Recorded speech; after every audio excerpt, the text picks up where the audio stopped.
캐나다가 인력난에 늪에 빠질 거란 전망이 나왔습니다. 앞선 최악의 공황 사태와 잦아지는 응급실 폐쇄는 물론 지금도 식당이나 소매점은 인력 부족을 호소하고 있습니다. 그런데도 전국에서 100만 개 넘는 일자리가 공석일 정도로 구인난이 심각합니다.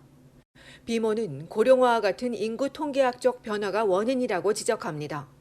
인구 고령화가 점점 심화하면서 향후 수년 안에 수천여 명의 베이비 부머 세대가 은퇴할 예정입니다. 여기에 더해 코로나19 팬데믹 이후 이른 퇴직과 유연한 근무 방식에 대한 요구가 많아지면서 인력 이탈도 거세지고 있습니다.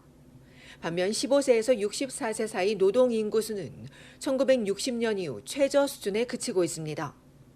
그나마 15세에서 64세의 노동시장 참여율이 다소 높아지긴 했지만 15세 이상 전체 노동시장 참여율을 보면 2003년 때보다 감소했습니다. 숙련된 노동 인력이 사라지는 점도 큰 문제입니다. 이들이 은퇴한 이후 이 자리를 대체할 수 있는 인력이 없다는 겁니다. 의료 분야 등 전문성이 필요한 필수 분야에서 전기기사와 배관공 등에 이르기까지 숙련 기술이 필요한 분야가 여기에 해당됩니다. 전문가는 특히 이런 현상이 이제 막 시작 단계라며 앞으로 심각한 노동력 부족이 지속될 거라고 경고했습니다. 캐나다의 실업률은 1970년 이후 최저 수준인 4.9%입니다. 하지만 노동력 부족이 이어지며 생산에도 차질을 빚고 있습니다. 이 전문가는 노령보장연금과 소득보장보조금 지급 연령을 65세에서 67세로 상향 조정하는 등의 단기적인 조치에 더해 숙련 기술 공백을 메꾸는 것이 중요하다고 강조했습니다. 이미 기술과 자격을 갖춘 이민자들이 쉽게 노동시장에 참여할 수 있도록 적극 지원하고 전문 노동 인력을 키우는 데 더 투자해야 한다는 겁니다. 또 단기 외국인 노동자 유입뿐만 아니라 장애인이나 저소득 거주자, 원주민 등을 더 활용하는 방안도 검토해야 한다고 전문가는 조언했습니다.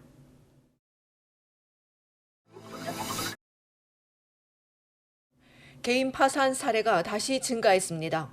캐나다 파산 감독국이 발표한 자료를 보면 올 2분기 접수된 채무 상환 신청과 개인 파산은 2만 6천여 건으로 지난해 동기간보다 11% 늘었습니다.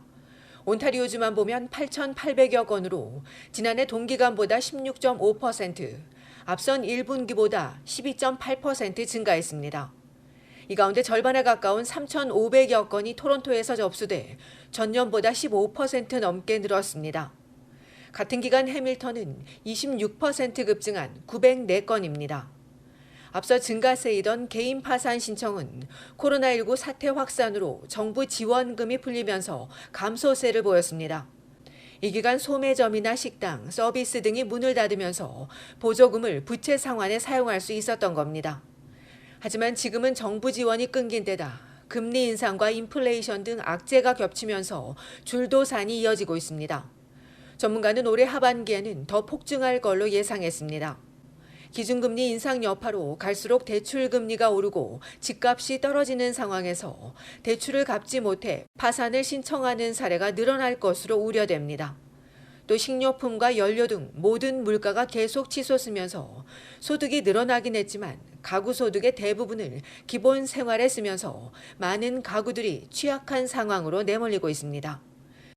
한편 브리티시 컬럼비아주는 2,477건으로 1분기 대비 8.1%, 전년 동기간 대비 7.8% 증가했으며 3,929건인 알버타주도 1분기 대비 12.8%, 전년보다는 7.3% 늘었습니다.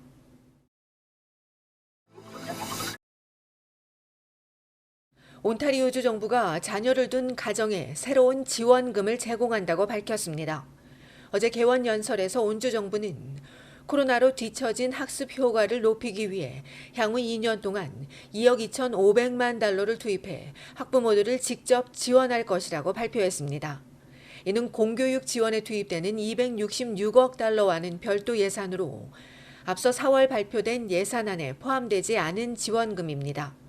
이와 관련한 지원 대상 자격과 지원 액수는 조만간 발표될 예정입니다. 이에 대해 일부에서는 적절한 해결책이 아니라는 입장입니다. 진도를 따라가려면 해당 교육을 위해 특별히 배정하거나 교육에 필요한 충분한 자원을 투입해야지 직접적인 지원이 도움이 되지 않는다는 겁니다. 특히 정부가 밝힌 2억 2,500만 달러로는 한 자녀당 70에서 90달러에 그칠 것이란 지적도 나왔습니다. 정부 지원 감소도 우려했습니다. 온주 정부가 지난 회계년도에 계획했던 교육 예산에서 55억 달러를 덜 지출했다는 겁니다. 또 학습 격차가 유일한 문제가 아니라며 사회 정서적 손실과 자신감 문제, 교실에서의 불안 등 여전히 해결해야 할 문제가 많다고 덧붙였습니다. 한편 온주 보수당 정부는 코로나 팬데믹이 한창인 2020년 4월과 12월 양육비와 온라인 교육비로 자녀당 200달러, 장애 자녀를 둔 가정에는 250달러씩을 제공했습니다.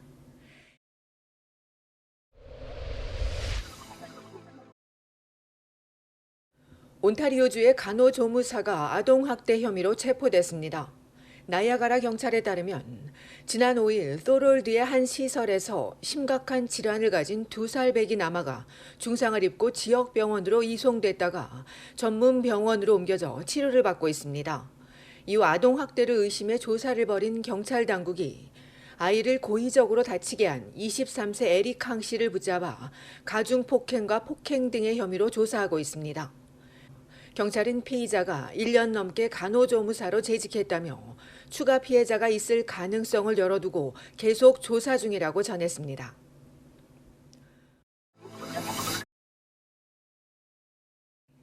어제 아침 11시 40분 온타리오주 토론토 트리니티 벨우스 공원에서 남성 한 명이 총에 맞는 사건이 발생했습니다. 병원으로 이송된 피해자는 다행히 생명엔 지장이 없었지만 경찰이 공원 전체를 통제하면서 사이클링 캠프에 참여한 어린이들이 커뮤니티 센터 등에 갇히기도 했습니다. 경찰은 총격범과 피해자 사이에 총격전은 없었고 추가 총격도 없었다며 범행 후 자전거를 타고 달아난 용의자를 추적하고 있다고 덧붙였습니다.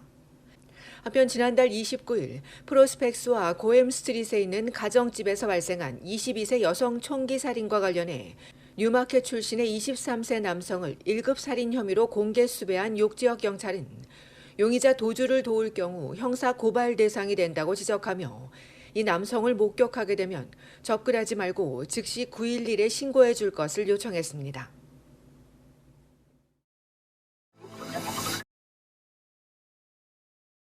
온타리오주 토론토 한인회가 다음 달 17일 오전 9시부터 써니브룩 공원에서 제17회 평화 마라톤 대회를 개최합니다. 올해는 코로나 이전처럼 10km 달리기와 5km 걷기로 나눠 진행되며 참가를 원하는 개인이나 단체는 9월 9일까지 한인회 홈페이지 또는 사무국을 방문해 접수할 수 있습니다.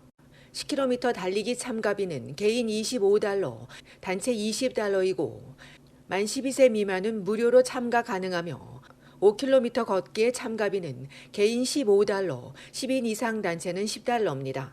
한인회는 한인 동포들의 많은 관심과 적극적인 참여를 부탁했습니다.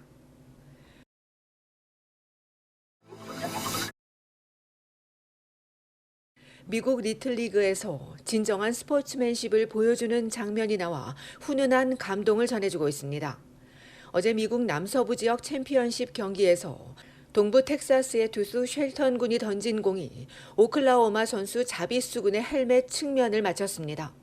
머리를 움켜쥐고 땅에 쓰러진 자비스 군은 고통스러운 모습을 보였으나 다시 일어나 1루로 진루했는데 실수로 자비스를 맞춘 쉘턴은 심한 자책감에 울먹이며 고개를 떨구고 흔들리는 모습을 보였습니다. 그러자 자비스가 쉘턴에게 걸어가서는 잘하고 있다고 다독이며 꼭 안아준 겁니다. 최악의 경우 두 팀 사이에 집단 몸싸움으로 번지기도 하는데 이날 가슴 뭉클한 장면이 나오자 진정한 스포츠맨십이란 이런 거라며 화제가 되고 있습니다. 한편 이날 경기에서 동부 텍사스 팀이 9대4로 오클라호마를 꺾고 리틀리그 월드 시리즈에 진출했습니다.